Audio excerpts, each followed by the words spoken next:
بسم الله الرحمن الرحيم. يقول عبد الله وابن عبده المرتجي ألطافه من عنده: أحمدك اللهم كل الحمد في حالة الرفد وغير الرفد، وأشكر المولى على آلائه، ثم صلاته لأنبيائه، أخص من بينهم محمدا نبينا الذي أتانا بالهدى، واختص بالتبجيل والتعظيم بين الورى من ربه الكريم. صلى عليه ربنا وسلم وزاده جلالة وأنعما، ثم سلام الله يغشى الآلى ومن على منهاجهم توالى، وصحبه الكرام خير صحبي عليهم أيضا سلام ربي، ما تليت آثارهم ودونت وجليت أخبارهم وبينت. أما بعد، مشاهدين الكرام، نحييكم بتحية الإسلام. السلام عليكم ورحمة الله وبركاته. Baada ya kumshukuru Mwenyezi Mungu na kumtakia ziada za kheri kipenzi chetu Muhammad sallallahu alaihi wasallam, hatuna budi kuwakaribisha ndugu watazamaji katika muendelezo wa vipindi vyetu, na leo tutakuja na maudhui ya kuhusu Qur'ani na umuhimu wa kusoma Qur'ani kwa pamoja, na vile vile umuhimu wa kufundishana Qur'ani kwa njia ya maana. Leo tutaangaza katika maudhui hii ufupi, na tutaangalia hadithi ya Mtume Muhammad sallallahu alaihi wasallam iliyopokelewa na Abu Huraira radhi za Mwenyezi Mungu ziwe juu yake, anna Nabii sallallahu alaihi wasallam qala: majtama qaumun fi baitin min buyuti llahi yatluna kitaba Allah wa yatadarasunahu fima bainahum illa nazalat alayhim as-sakina wa ghashiyatuhum ar-rahma wa hafathum al-malaika wa dhakarahum Allah fi man 'indahu. Maana hadithi, majtama qaumun fi baitin min buyuti llahi, kusanyiki watu katika nyumba miongoni mwa nyumba za Mwenyezi Mungu. Nyumba hii inaweza ikawa ni msikiti, lakini vile vile inaweza ikawa ni nyumba za kawaida, lakini vile vile inaweza ikawa ni sehemu maalumu ambayo watu wanakusanyika kwa ajili ya kusoma Qur'ani.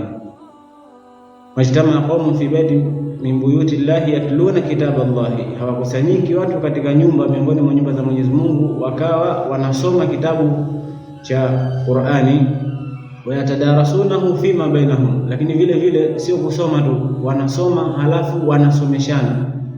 Ni tofauti gani baina ya kusoma na kusomeshana? Tunaweza tukasoma Qur'ani kwa jamaa sote kwa pamoja au mmoja mmoja, lakini bila kuzingatia maana. Hiyo ni kusoma, hiyo ni tilawa. Lakini tadarusul Qur'an ni kwamba tunasoma Qur'ani halafu tunapeana maana ambayo japo kwa ufupi ya aya ambazo tunazisoma. Kwa hiyo wayatadarasunahu fima bainahum, yani wakikusanyika wanasoma Qur'ani na kufundishana na kusomeshana kwa maana. Illa nazalat alaihimu as-sakina, isipokuwa watu hao itawashukia juu yao utulivu, watapata utulivu wa nafsi, watapata utulivu wa makazi yao, yani Mwenyezi Mungu anashusha utulivu. Wa ghashiyatuhum rahma, lakini vile vile wanafunikwa na rehema za Mwenyezi Mungu, bi maana kwamba Mwenyezi Mungu anaaminia rehema zake. Wa hafathumul malaika, na vile vile wanazungukwa na malaika, na hii ni kinaya kwamba malaika wanawaombea dua watu hawa kwamba kwa kitu wanachokifanya. Wa dhakarahumullahu fi man indahu, halafu jambo kubwa Mwenyezi Mungu basi kwa watu hawa anajifakhirishia Mwenyezi Mungu kwa waliokuwa kwake yeye ambao ni malaika, kwa maana kwamba ni sharafu ambayo watu hawa wanaipata kwa kusoma Qur'ani na kusomeshana.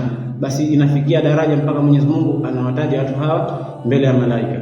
Kwa hiyo hili ni jambo ambalo ni jambo adhimu, na ni jambo ambalo si kwamba limeanzishwa leo.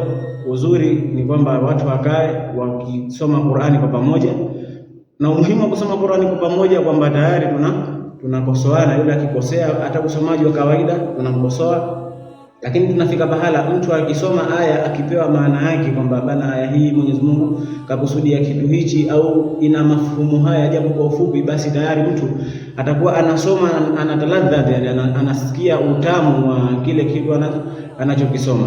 Lakini hili ni jambo ambalo kwamba ni kubwa sana, na hata ukiangalia hata Mtume sallallahu alaihi wasallam alitoka kwenye hadithi nyingine, kharaja Nabii sallallahu alaihi wasallam ila almasjid fajada ashabahu ma'izina yatadhakkaruna fununa al-ilmi. Alitoka mtume kwenye nyumba yake akaingia msikitini akakuta maswahaba wamekaa vikundi, basi wanakumbushana fani mbalimbali za elimu, fiqhi, aqida, tauhidi na nini. Na kwenye Qur'ani mtume akavitembelea vikundi vyote vile. Alipofika kwenye Qur'ani akasema bihadha arsalani rabbi. Alipofika tunaposoma Qur'ani kwamba akasema bihadha arsalani rabbi, kwa jambo hili la usomaji wa Qur'ani na kusomeshana ndio aliloniletea Mola wangu, kwa sababu maisha ya binadamu au mwongozo mzima wa binadamu umo katika Qur'ani.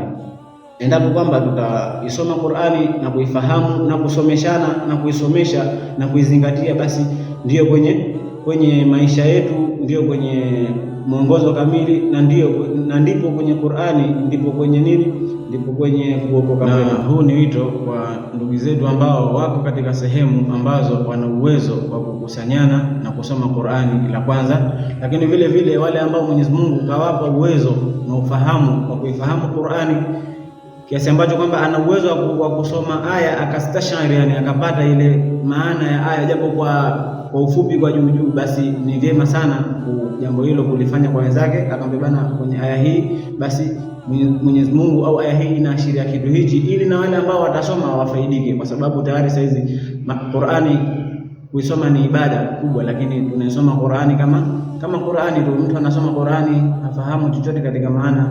Kwa hiyo unakuta anasoma kama ni uradi wa kawaida au kama ni kitu cha ni ada mwenyewe kashazoea kusoma Qur'ani, lakini uzuri unaposoma Qur'ani ukaifahamu, ndio pale unapopata muongozo wa Qur'ani.